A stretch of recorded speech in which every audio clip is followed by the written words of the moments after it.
What's up, guys? It's your boy Goblins, and we're back here talking about more Dark Souls stuff. So as you guys just saw, I did make an I am a Sorcerer build, so now I gotta teach you guys how to do the same thing. So if you're watching this, I can only assume that you're wanting to learn how to be a good sorcerer. Now the gear I'm wearing and the way I played and everything is a little bit different from what most people have been doing, but we're gonna get into that and we're gonna talk alternatives to things that I was trying and doing and things that other people try and do, just to kind of give you the lowdown on a full-out sorcerer. Now once again, as you guys know, this whole series of I am as far as like the caster builds go, has been a whole collection of trying to show people that caster builds in Dark Souls 3 are relevant and they work and you can play just fine as a caster, believe it or not. Casting of all sorts, whether it's miracle, pyromancies, or sorceries, are all extremely viable, and part of the series has been a mission to show people that, because I have only played a caster since Dark Souls 1, and a lot of people are just like, well, it's garbage, you just can't. But that is not the case. So as per usual, let's start on the stats. So as you guys can see, I have leveled to 115, and that's because I have entered New Game Plus, and I want that specific ending that includes hollowing. Whereas for my last two builds, I was soul level 105, but realistically, I've only dropped points into survivability stuff, and we'll go into that in a little bit here. So I've got my Vigor at 20, Attunement at 40 as per usual, Endurance at 20, Vitality at 10, Strength at 16, Dexterity at 15, Intelligence at 60, Faith at 16, and Luck at 7. So the extra levels that I've gotten recently have been put into Vigor and Endurance. I also upped my strength to 16 so I could try out the Moonlight Greatsword and kind of play around with that a little bit. And of course my dexterity is at 15 because you can use the Sage Ring at dexterity 15 and have max casting speed. It's been proven, it's been tested, and I've said in my past videos before that 20 dexterity and the Sage Ring will get you casting speed, but it actually turns out that it's 15 plus the Sage Ring. That's what gets you casting speed. My intelligence is at 60, and that's of course to maximize my damage output, because sorcery, as far as damage goes, caps out at 60 for a soft cap. Now you can put intelligence all the way to 99 if you want to. I believe there's a harder cap somewhere in between 60 and 99. But of course, if you go full 99, you are going to get like slight bit of damage boost, but not really. But some people would consider that like something that they really want to see as far as a glass cannon goes. They go straight 99, a 2-minute intelligence, and just blast through people. But that is optional. You're not going to get like extra damage off that or anything. 60 is ideal for damage output. My faith is at 16, and I've had a lot of questions about that. And it is actually so I could use the Scholar's Candlestick because it has a requirement of 16 faith. It does not affect the passive buff that gives you extra damage on your sorceries, but I mean, it's really good for last hits. Let's say you're dueling someone and, you know, they're kind of backing away. You can two-hand it, do one of these, jab them a little bit and stuff like that, or just run up to them, stagger them by slashing them a bunch because it does stagger as well. The way I see it is if you're going to wield a weapon, you might as well wield it right, whether or not you're going to use it or not that often. I think holding it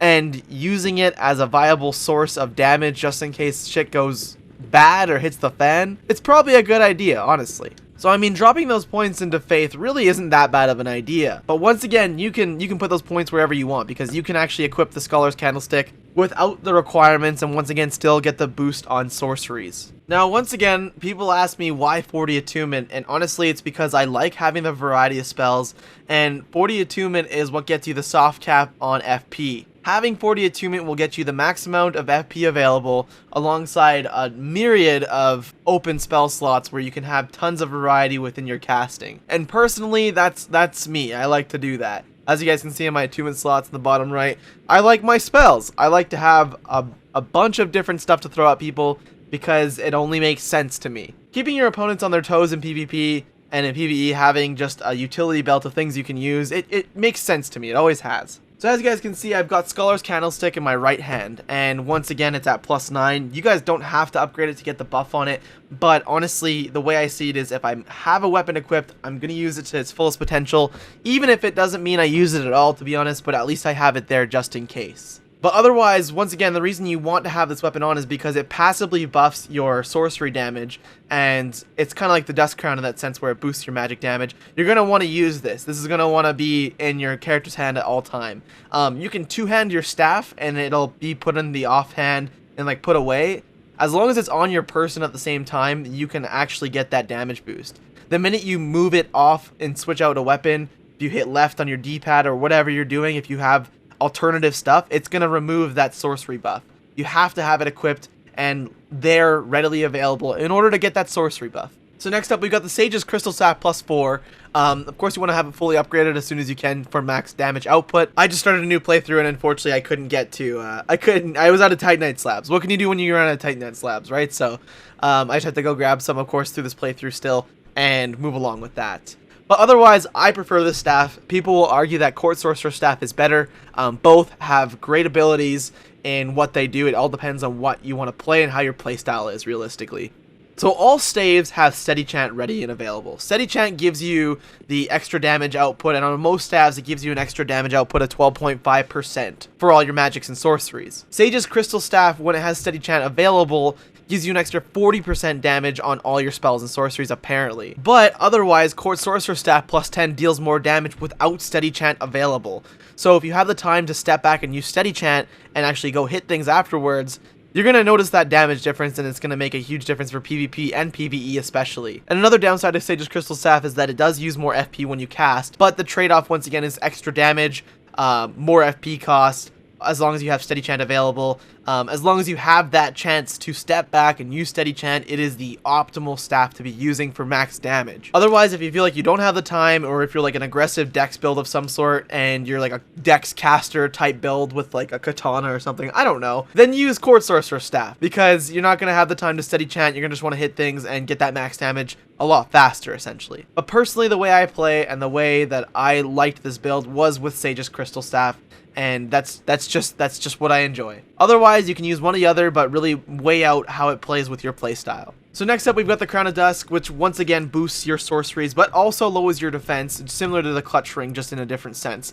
So, as you guys can see, it even says in the description, similar to how the Scholar's Candlestick says, it reads, through the Guardian Elizabeth's blessing, this raises the power and effect of the wearer's magic, but damage suffered by magic attack rises in tandem. So if you've doubled this up with the Clutch Ring to get max damage, you're going to get hit by things a lot harder. And that includes magic. You're a lot more vulnerable to a lot of other things if you got both equipped. But having that max damage on magic is, once again, optimal. But as you guys can see, look at magic there. It says -30, and that's a huge increase in your vulnerability to magic. So be careful with this one. Wear it if you please. It's high risk, high reward type of playstyle with the magic Clutch Ring. So, you know, use it at your own discretion. But that's the way I like to play. I live on the edge, you know. What can I say? I live on the edge. But once again, you will be needing this to maximize damage. Now, these guys are all aesthetic. I like the Court Sorcerer robe with the Sorcerer gloves and the Painting Guardian waistcloth because it just looks cool. It looks all good together. Look at that. Just looking super dope. Looking super dope. Looking super fresh as this here sorcerer. Let's shoot ourselves a soul stream in the air. Oh! Damn! Now next up, we're going to talk about the rings, which once again is a huge contributor to giving you max damage, similar to how the other casting builds go. Every casting build has rings to maximize your damage. Miracles have them, Pyromancy has them, and of course, Sorcery has them. And yes, they do stack. I've said this multiple times, and people keep asking me, these rings do stack to give you max damage. So Young Dragon Ring boosts sorceries, Bellowing Dragon Crest Ring greatly boosts sorceries, Sage Ring shortens your spellcasting time, it brings up your virtual dexterity to give you a better cast time because dexterity dictates your casting time, and of course the Magic Clutch Ring, which increases magic attack but compromises damage absorption. Now, I always say with the Clutch Rings, you guys can swap these out for whatever you want to give yourselves better defense or a different type of playstyle. If this was me and I had to pick an alternative ring, I'd probably go Dust Crown Ring to match up with the Sage's Crystal Staff, just because it kind of balances out that FP consumption and all that stuff. But once again, wear whatever you want. You guys can wear like an Attunement Ring or Obscuring Ring or whatever you want, but just know that we're talking about 100 damage to 150 damage worth of sorcery / magic damage that you're pretty much getting rid of. So, and let's just go demo that really quick, actually. So with the Magic Clutch Ring, I'm going to hit this guy with a Crystal Soul Spear, and he's going to get hit for 1481 and not die because we're in New Game Plus. He used to die in one hit to that stuff. So once again, we hit for approximately 1500 damage. Now we're just going to go ahead and take off that Magic Clutch Ring really quick here and give ourselves a little boost here again. Go to Crystal Soul Spear this guy again, and here we go. So the ring is off, and now we're dealing about 1300 damage. So that's actually a pretty big difference. You're talking about, you know, 200 points of damage or so, and that's pretty significant actually. Now that I think about it, I will say that other casting types don't seem to have that sort of difference, but that with sorcery, it seems that difference is definitely there. So once again, completely up to you guys if you want to have that on or not. But once again, that's like 200 points of damage that we're sacrificing if you don't have it on. But if you have it on, you know, maximizing damage, if that's what you're trying to do, then that's the way to go. Now we're going to talk about the spells, and as you guys can see, sorcery has a lot of utility behind it. It has so many things you can use and potentially take advantage of. There's just so much going. Oh shit! There's so much going on here. So we're going to start with some basics, of course, and kind of work our way up as we have before in the past. So of course, first up we have our first soul arrow here. Doesn't do much damage, but it is a fast casting spell for sure. Use it to poke people while you can. It's really good for adding the pressure in PvP and PvE. And, of course, good for a beginner sorcerer. Otherwise, you'll most likely upgrade to a better soul arrow later on, which we will once get into. Like, the great soul arrow, for example, is just going to be soul arrow with a little bit more damage. And it has, like, the same relative cast time as well. So you're getting more damage for a low additional cost of FP to cast great soul arrow. And you're getting an extra an extra, like, 100 points of damage right there. So that's pretty sweet as well. So we're just going to finish this guy off with it really quick. So what I'm trying to say is with these soul arrows, until you get to the heavy soul arrows and whatnot, you're going to actually just want to upgrade just right to the next soul arrow when you get the chance to. Because regular soul arrow is cool and all, but great soul arrow has the same, pretty much the same cost and same casting speed and everything. Just do the upgrade while you can. So next up is heavy soul arrow and great heavy soul arrow. Once again, similar with these, they have a slower cast time than your regular soul arrow, but they hit for quite a bit more. So as you guys can see, like pretty much double the damage on this guy with heavy soul arrow. And then of course, great heavy soul arrow hits for even harder. We're gonna hit here for pretty much 1200 damage, and yeah, just upgrade rate as soon as you can.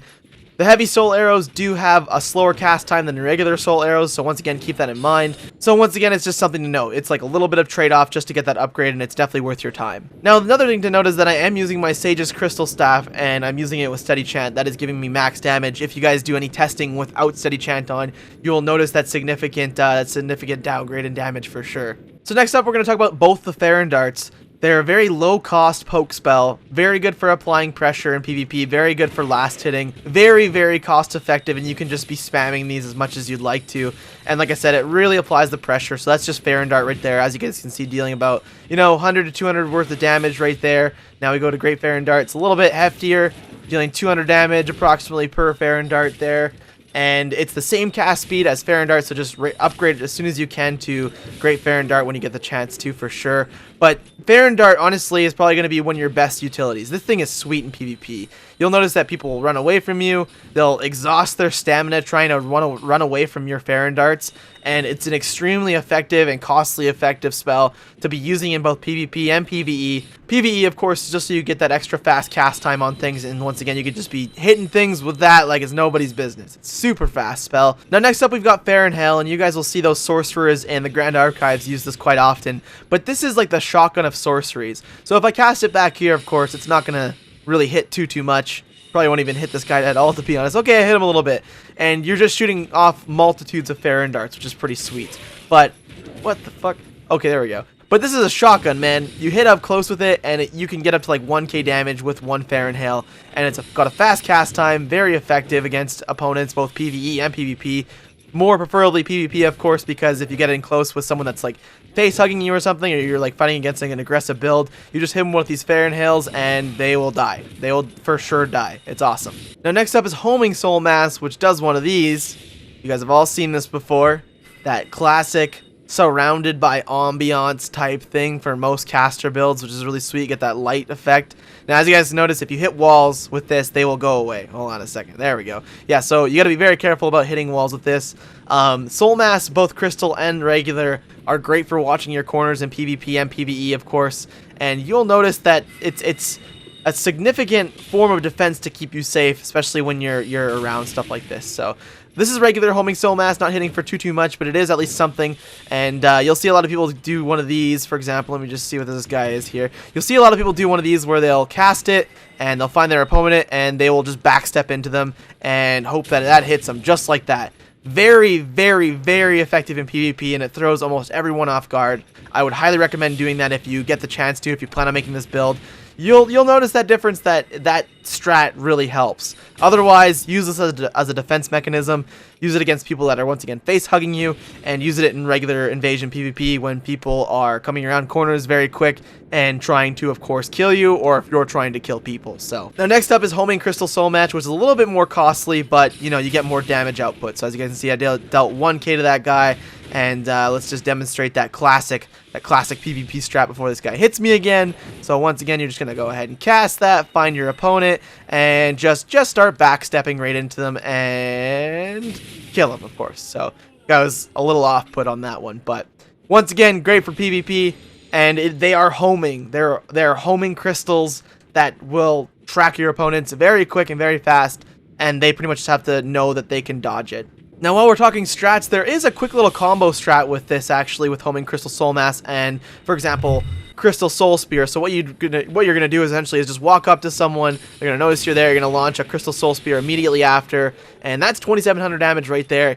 In PvP, what you do is you cast your Crystal Soul Mass, and as soon as they start rolling away from your Soul Mass, that's when you can cast Crystal Soul Spear and hopefully catch them out of their roll. Now next up is Crystal Hail, which just rains down like a hailstorm of crystals, exactly as it states pretty much.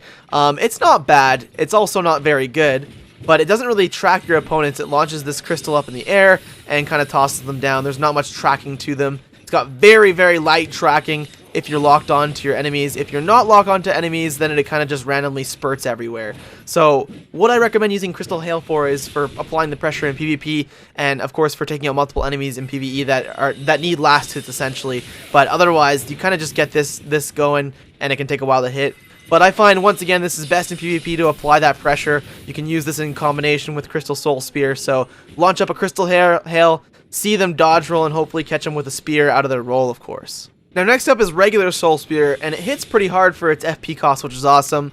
I'd say honestly, once you get arrows, if you get spears in comparison to arrows, spears are the way to go, but they are way more costly, and they hit harder, but you'll notice that it's definitely a lot more costly on the FP. So they're quite fast, they have slight tracking to them, but it's nothing crazy for tracking. Almost all sorceries don't have the greatest tracking, to be honest, but this thing's sweet. It has a pretty good cone of effect, and can hit pretty hard late game and everything when you have everything upgraded. But in all honesty, once again, you'll probably just want to use Crystal Soul Spear. I know it's costly, but this thing hits like a truck. This is your main form of defense right here. This destroys PvP invaders, destroys PvE. This is like a one hit on a lot of things. Remember in the video when I hit that Smelter Demon or whatever? I hit that dude for almost 3,000 damage, if we just want to round up to 3,000, because why not? So this thing is sweet. This is like your main, this is your big kahuna right there. That's your Sunlight Spear, that is your Chaos Bed Vestiges, or your Great Chaos Fireball. This is your baby right here. Use this. Now, as far as hitting people in PvP with the Crystal Soul Spear goes, of course you have to catch them out of the roll and catch them unsuspecting. If you're playing against an aggressive build, you'll notice that they'll probably roll into you at some point. So take advantage of that. Use Crystal Soul Spear. It just takes the timing to hit it, but when you do hit it, it's so worth it. Now, another really good spell for hitting people out of their rolls and all that stuff and catching people off guard is White Dragon Breath. It deals a significant amount of damage, and it just like casts this little beam into the ground and slashes people. So as you can see, I hit that guy for 1,300 damage approximately, and that's a huge damage output. Like I said, it's got this fancy little beam, casts crystals all across the ground, which is awesome, and you will definitely mess people up with that. And you can hopefully catch them out of their rolls once again if they're rolling away or rolling to the side and whatnot, because that does have slight tracking to it as well. And if you're doing invasion in PvP and you see people on ledges and they're like teasing you and whatnot, guess what this bad boy does?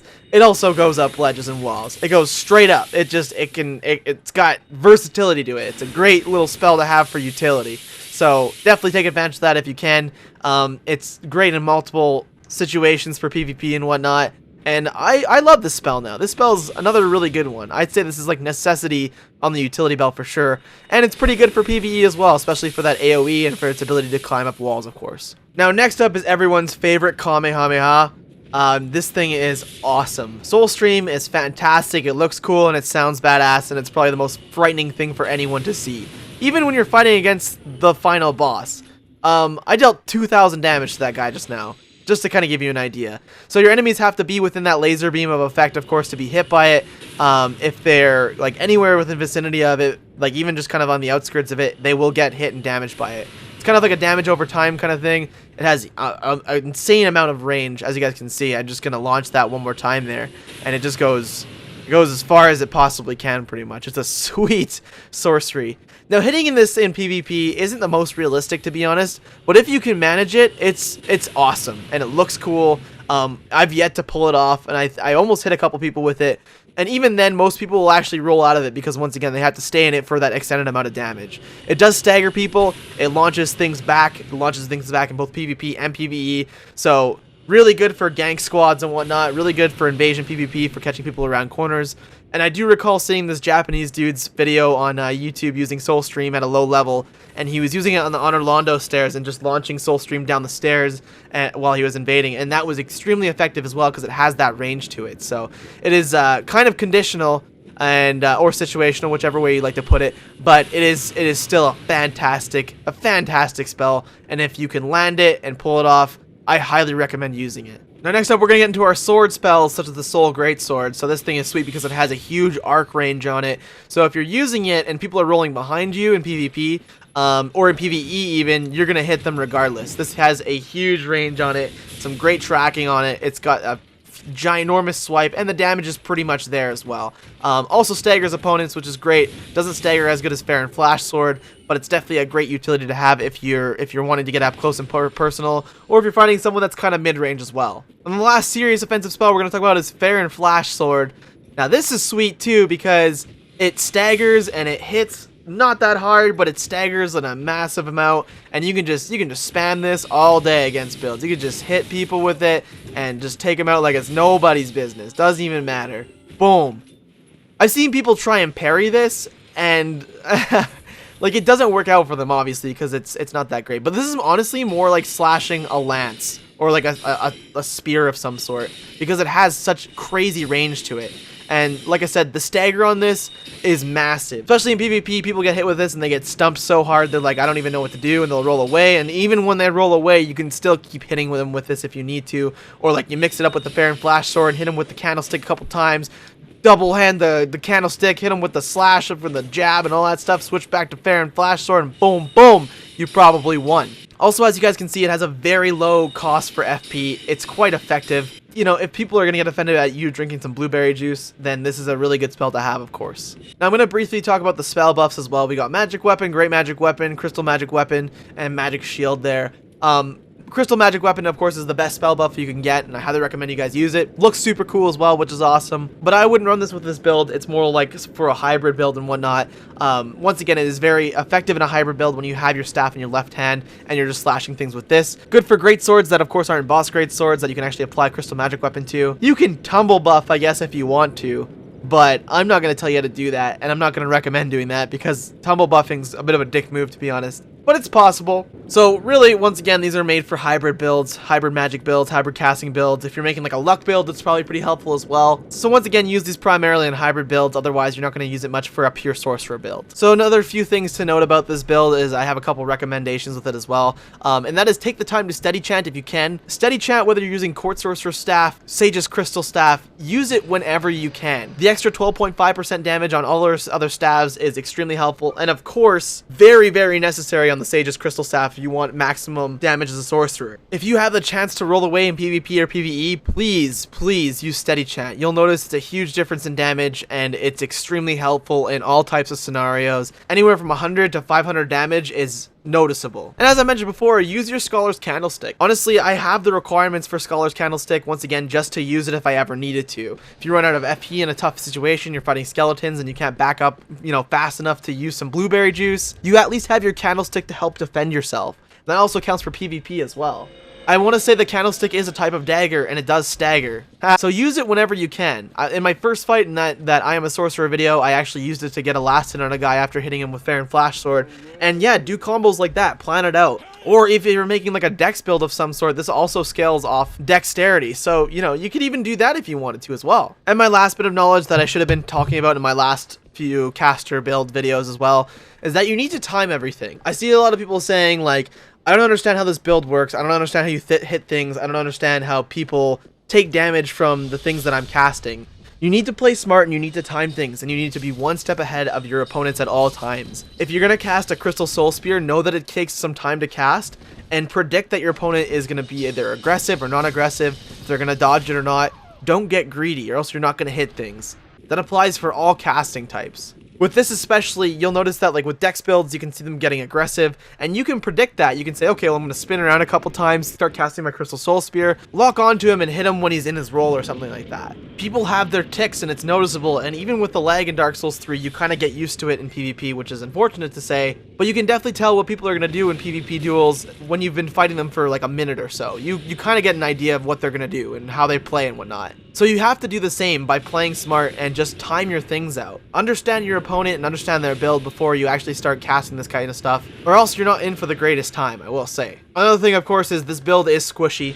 Just don't get hit with things. You don't have a shield, unless you want to put a shield on, that's up to you. But just like all the other caster builds, you are going to get hit, and when you're going to get hit, you're going to get hit hard. So just play smart, roll from attacks that you need to. Remember that in Dark Souls PvP, you need to sometimes double roll in order to dodge attacks because of the latency and whatnot, which is unfortunate, but you, once again, kind of get used to it, which sucks, but you got to do what you got to do, man. You got to win them duels, that's for sure.